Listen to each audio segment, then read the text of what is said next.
আজকে বাড়িতে কেউ নেই, বাড়ি পুরো ফাঁকা। আজকে আজকে জমিয়ে মদ খাওয়া যাবে। আজকে দেখি শ্যাম কাকারে একটু ফোন দেই।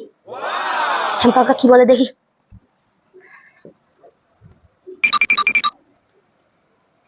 হ্যালো শ্যাম কাকা। হ্যাঁ শ্যাম কাকা, আমি বলছি যে আমাদের বাড়িতে বুঝলে আমার মা বাবা সব বাইরে গেছে, কেউ নেই। তাই আমি বলছিলাম যে তুমি একটু আমাদের বাড়িতে আসবে, একটু দুজন মিলে একসাথে মদ খাবো। তাহলে তুমি মদটা নিয়ে আসো। ঠিক আছে ভাই, আমি নিয়ে যাচ্ছি। তুই রেডি কর। হ্যাঁ, তুমি তাড়াতাড়ি আসো।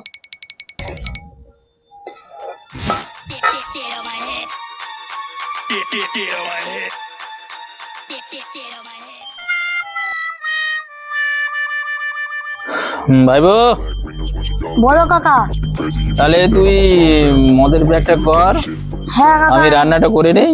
হ্যাঁ, আমি প্যাকটা বানিয়ে আসছি। তাড়াতাড়ি কর, একটা প্যাক মার দেখি। আমার নাই রান্না ভালো হবে না রে বাবু।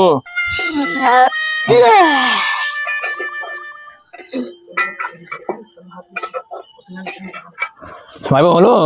হ্যাঁ কাকা, আসি। ও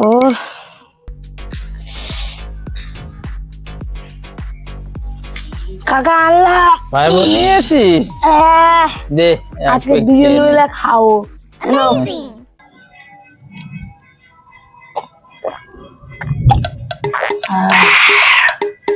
কাকা আমি একটু খাই। হ্যাঁ কাকা কাকা বাবা, আমি এবার একটু খেয়ে নেই।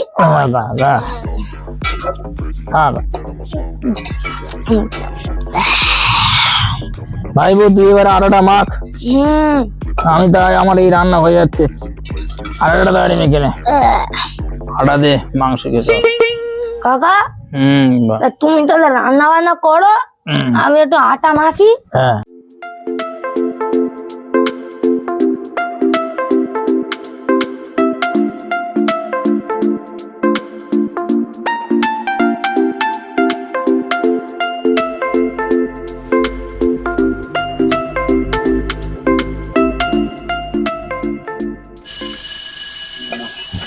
ঢাকা মাখা হলো রে কাকা। হ্যাঁ কই দেখি। এই তোকে যে আমি আটা মাখতে বললাম। আচ্ছা কাকা, তুমি তো এক্ষুনি বললে আটা মাখতে, তাই আমি গায়ে পায়ে মেখেছি। আরে আমি তো তোকে আটা গায়ে মাখতে বলিনি, আমি তোকে রুটি করবো বলে তো বলেছি। হ্যাঁ, তা তুই গায়ে মেখে দেখি। হাই ফ্রেন্ডস, আশা করি তোমরা সবাই ভালো আছো। আমরা যে নতুন নতুন ভিডিওগুলো ছাড়ছি তোমাদের নিশ্চয়ই ভালো লাগছে। যদি ভালো লেগে থাকে তাহলে তোমরা লাইক, কমেন্ট, শেয়ার এবং সাবস্ক্রাইব করবে।